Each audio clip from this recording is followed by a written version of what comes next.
Welcome back to the channel. Reserve buoyancy is a fundamental concept representing the unused buoyant volume of a vessel.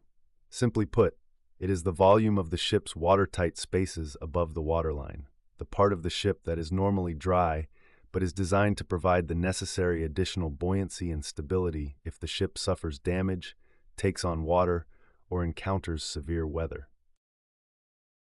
Reserve buoyancy is the safety margin against sinking.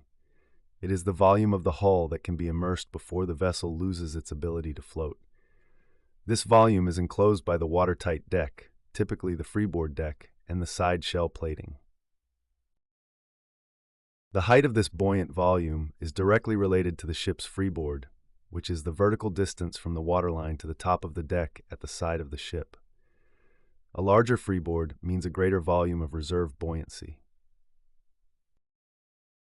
The concept is governed by the International Load Line Convention, which mandates minimum freeboards and effectively sets the minimum amount of reserve buoyancy a ship must maintain to be certified safe for sea. The plimsoll mark painted on the hull is the visual representation of this limit. Reserve buoyancy is absolutely critical for the ship's survival stability. In heavy weather, as a ship rolls and pitches, the ends of the vessel and the deck edges may dip below the surface of the waves.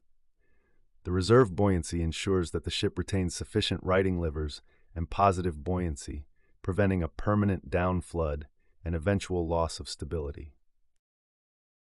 More importantly, reserve buoyancy provides the volume needed to counteract a compartment becoming flooded due to damage, such as a collision or grounding. If one or more watertight compartments are breached and fill with water, the total weight of the ship increases, and it sinks deeper into the water. The remaining reserve buoyancy acts to lift the ship and restore a portion of the lost flotation capability, helping the vessel survive the damage and remain afloat, albeit at a deeper draft and possibly with a list or trim. The ship's stability criteria, including the damage stability requirements under SOLAS, rely heavily on having adequate reserve buoyancy to maintain a positive metacentric height and acceptable angle of heel after a specified level of flooding. A ship with low reserve buoyancy is considered tender or lacking in shear, meaning it has little capacity to cope with additional weight or flooding.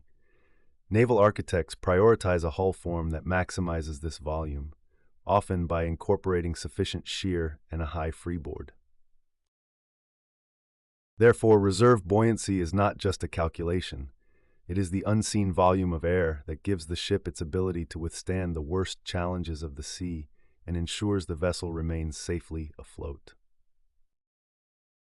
If you found this video helpful, please give us a thumbs up, hit the notification bell, comment, like, share, and subscribe for more insights.